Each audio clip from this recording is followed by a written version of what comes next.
Assalamualaikum warahmatullahi wabarakatuh. Alhamdulillahirrabbilalamin. Assalatu wassalamu ala asrafil anbiya wal mursalin. Sayyidina Muhammadin wa ala alihi wa sahbihi ajma'in amma ba'du. Para pemirsa Khilafah News yang dirahmati Allah Subhanahu wa taala, jumpa lagi dengan program Kabar Petang hari ini Kamis 13 Oktober 2022. Bersama saya Nanang Setiawan, kita akan membahas isu-isu terkini dengan narasumber yang terpercaya dari sudut pandang Islam. Inilah Kabar Petang selengkapnya.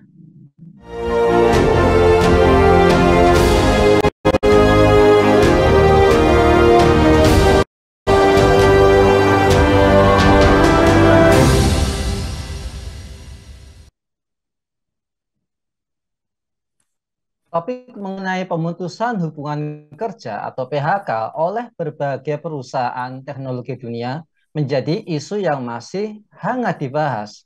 Bahkan sepanjang bulan September saja, ada banyak perusahaan yang harus merumahkan karyawan.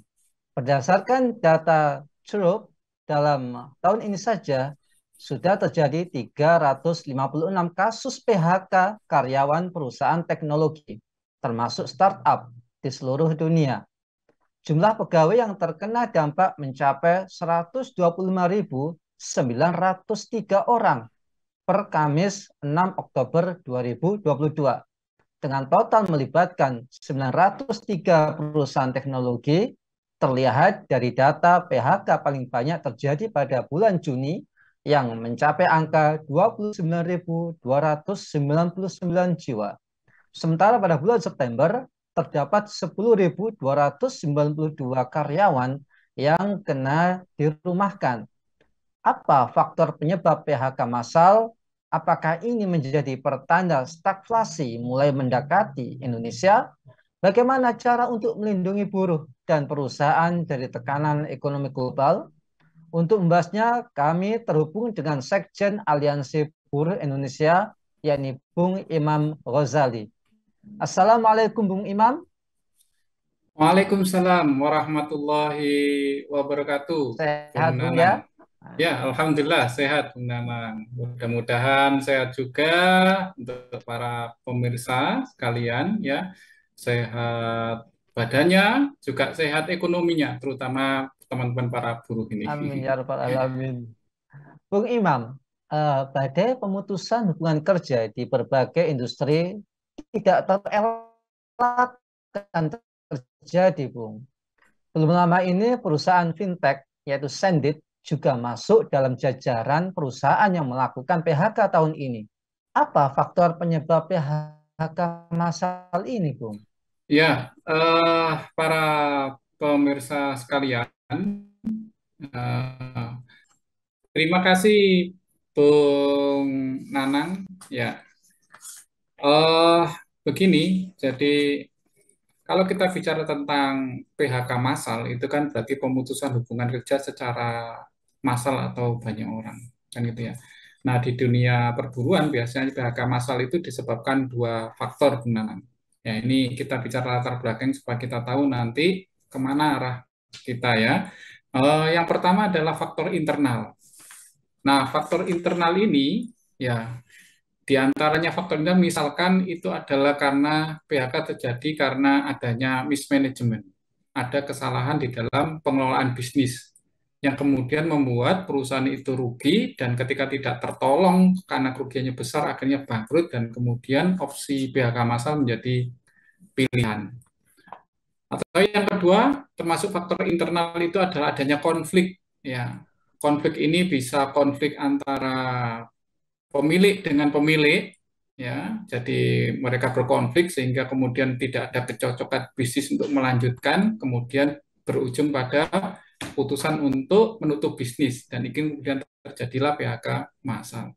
Atau konflik antara pemilik dengan pekerja, Bung Nanang. Jadi ketika terjadi konflik itu, kemudian berlarut-larut sampai kemudian keputusannya akhirnya kesepakatannya adalah menutup bisnis, termasuk kemudian terjadinya PHK.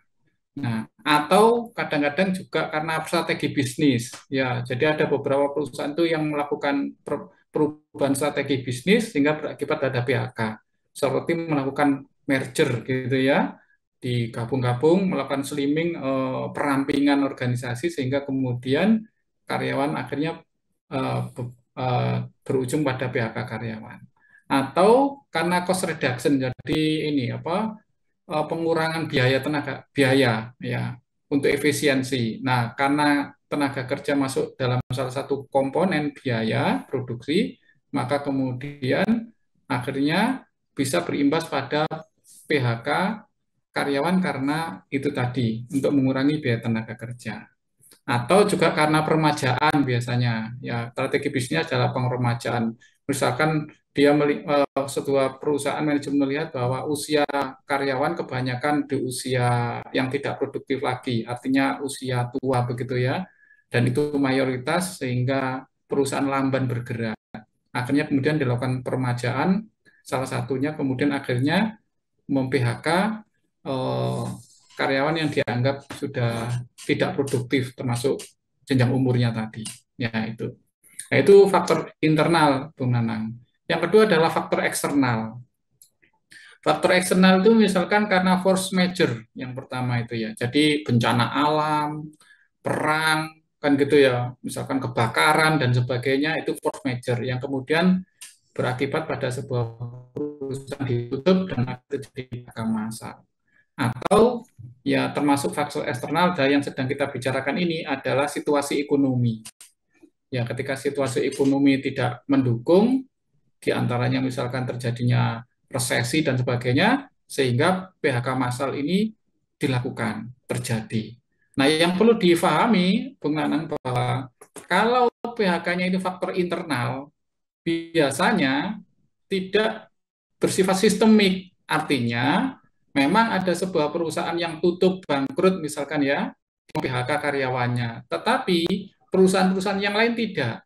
Sehingga karyawan yang di PHK ini bisa beralih ke perusahaan yang lain. Jadi peluang untuk mendapatkan pekerjaan itu tetap ada. Ya, kalaupun kemudian terjadi konflik begitu, ya itu bisa pindah ke perusahaan yang lain itu masih ada ya, masih bisa seperti itu. Ya, kalau internal ini biasanya bersifat tidak sistemik, artinya hanya terjadi dalam satu dua perusahaan dan itu karyawan yang terkena PHK di situ masih punya peluang besar untuk mendapatkan pekerjaan di tempat lain. Sehingga kalau faktor-faktor internal itu tidak terlalu apa namanya, karena tidak sistemik, jadi dampaknya tidak luas. Nah, yang harus kita bahas itu adalah yang faktor eksternal tadi, yakni misalkan force major ataupun situasi ekonomi. Kalau force major tidak bisa lah ya, misalkan kebakaran, gempa, bencana gitu ya, yang nggak bisa diprediksi itu sudahlah kita memang force major ya, semua sudah memaklumi itu. Ya, tetapi yang akibat situasi ekonomi ini yang kemudian harus kita pahami bahwa PHK massal bisa terjadi karena situasi ekonomi dan itu sulit. Kenapa sulit? Karena karyawan misalkan di PHK massal di satu perusahaan, dia pindah atau mau cari pekerjaan di tempat lain juga susah. Karena apa? Nasibnya sama. Nasibnya sama, perusahaan-perusahaan yang lain juga tutup. Nah, ini yang kemudian membuat sebuah masalah besar di sebuah negeri ketika terjadinya situasi ekonomi yang tidak baik ya, dan itu kemudian terjadinya apa namanya PHK secara massal. Begitu Bung Nanang. Ya, Bung Tentang Imam, faktornya. apakah PHK massal yang terjadi pada bulan-bulan ini menjadi pertanda stagflasi mulai mendekati Indonesia, Bung? Uh, kita harus melihat kepada tanda-tanda yang ada ya. Ya, termasuk diantaranya adalah inflasi. Inflasi yang besar ya, itu kemudian diikuti dengan pertumbuhan ekonomi yang stagnan, makanya kemudian terjadi stagflasi tadi. Ya, ya, karena pertumbuhannya itu stagnan, bahkan kemudian yang kita khawatirkan adalah turun, kan gitu ya, bukan lagi stagflasi, ya. Nah, tapi kemudian akhirnya malah menurun. Kalau stuck kan stabil, kalau ya stuck itu enak ya, stuck itu stabil ya. Kalau stabilnya terus di atas enak Bu Nanang. Pas kemudian menurun ke bawah, nah itu ya. Dan otomatis tentu saja ya jika itu terjadi maka PHK massal itu juga pasti tidak terelakkan. Begitu Bung Nanang. Ya. Apakah kondisi itu jika dibiarkan akan terus menciptakan tingkat pengangguran yang sangat signifikan, Bung?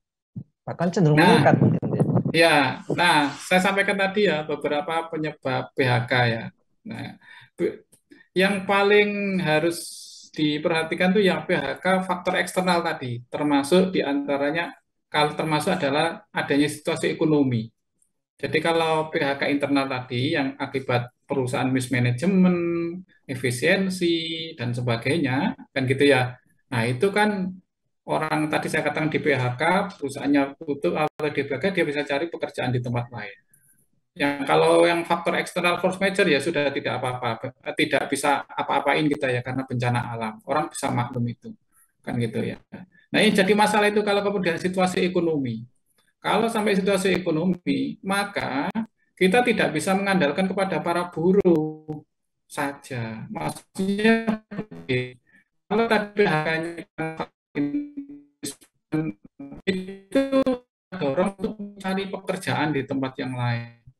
Ya, atau kemudian kita ciptakan tenaga, apa namanya, kemudian kita tingkatkan skillnya sehingga dia punya peluang untuk bisa lebih sejahtera lagi. Ya, itu kalau yang internal. Nah, kalau yang situasi ekonomi ini tidak bisa, maka perlu ada kekuatan besar ya yang kemudian mengambil peran itu, mengambil peran mengatur. Nah, mengatur ini nggak bisa serahkan kepada alam. Harus kemudian ada peran mengatur. Mengatur bagaimana supaya situasi ekonomi ini menjadi membaik. Ya, tidak bisa serahkan kepada para pelaku bisnis, kepada pekerja, nggak bisa. Harus ada pengatur yang kekuatannya lebih besar daripada pelaku bisnis, yang dia punya kewenangan otoritas luas.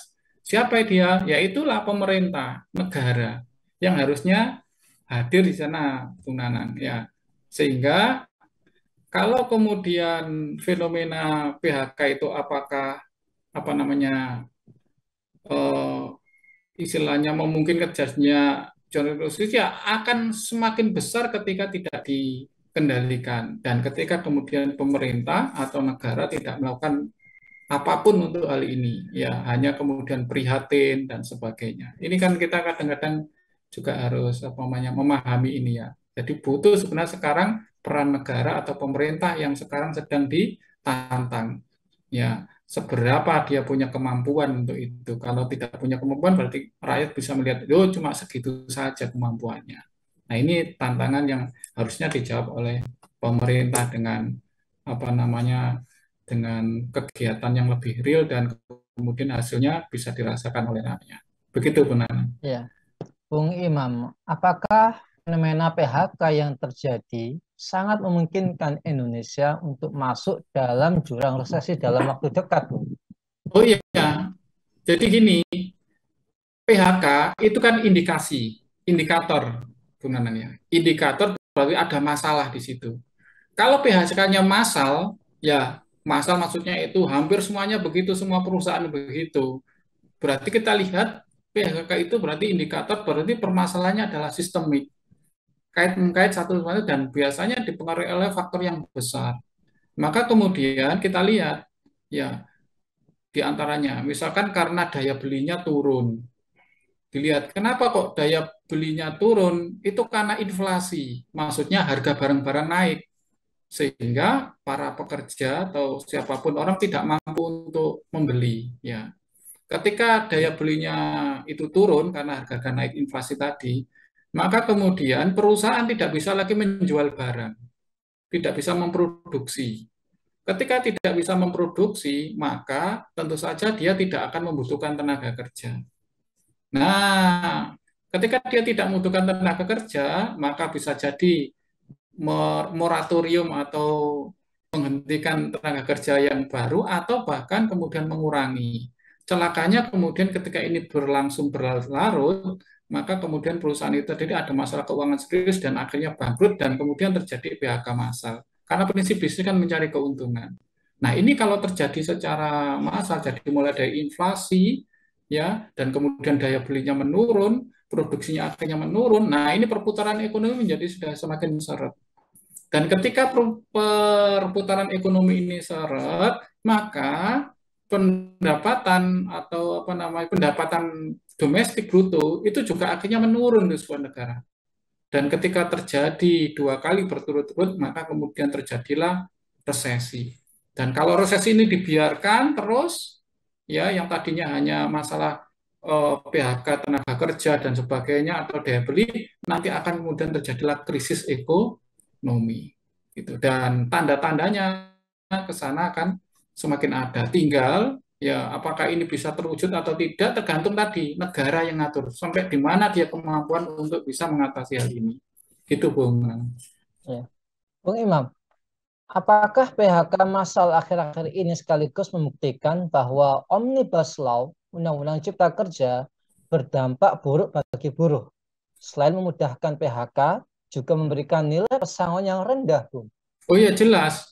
Ya, dan ini yang kita tolak dari dulu ketika Omnibus Law itu, Undang-Undang Cipta Kerja itu mulai didesain, sampai kemudian diajukan, sampai kemudian dirapatkan, sampai kemudian diputuskan, bahkan sampai sekarang pun meskipun berlaku, kita para buruh menolak Omnibus Law itu.